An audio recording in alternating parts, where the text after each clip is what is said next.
اچکزئی صاحب کی پوری زندگی جمہوریت و قوموں کے حقوق کی جدوجہد میں گزری ہے.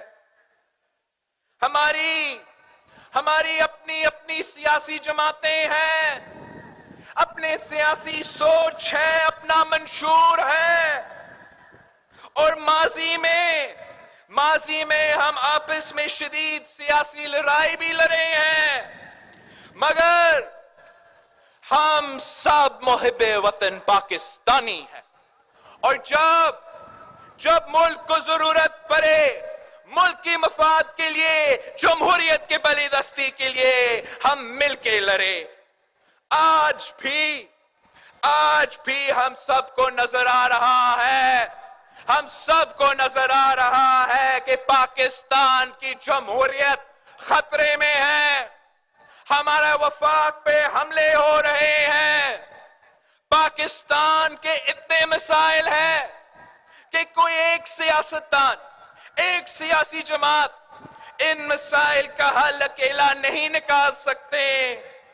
اور آج ہم پھر سے متحد ہو چکے ہیں، آپ کے جمہوری حقوق کے تحفظ کے لیے، آپ کے انسانی حقوق کے تحفظ کے لیے، اور آپ کے معاشی حقوق کے تحفظ کے لیے. 25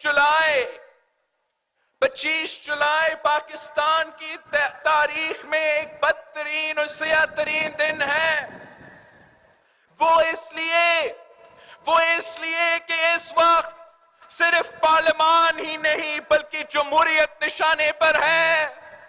وہ اس لیے کہ اس وقت صرف سیاستدان ہی نہیں بلکہ سیاست نشانے پر ہے. وہ اس لیے کہ اس وقت صرف میڈیا ہی نہیں بلکہ میڈیا کی آزادی نشانے پر ہے.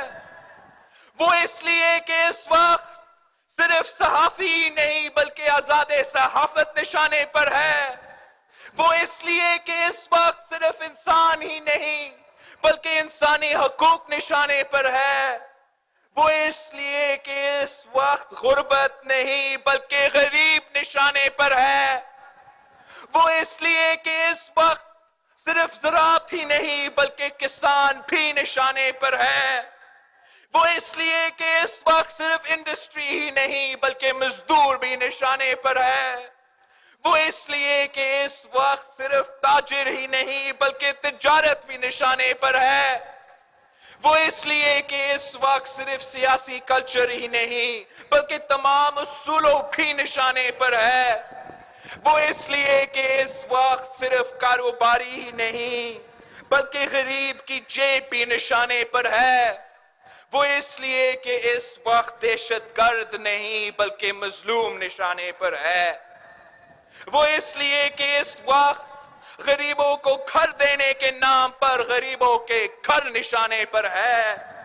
وہ اس لیے کہ اس وقت بے روزگاری کے بجائے روزگار ہی نشانے پر ہے. وہ اس لیے کہ اس وقت چند قوانین ہی نہیں بلکہ پورا کا پورا آئین نشانے پر ہے. وہ اس لیے کہ اس وقت ایک صوبہ ہی نہیں بلکہ پورا وفاق. بلاول بھٹو زرداری کراچی میں باغ جناح میں اپوزیشن کے مشترکہ جلسے سے خطاب کر رہے ہیں. دیگر خبریں بھی شامل کریں گے لیکن اس بریک کے بعد. آج کے ساتھ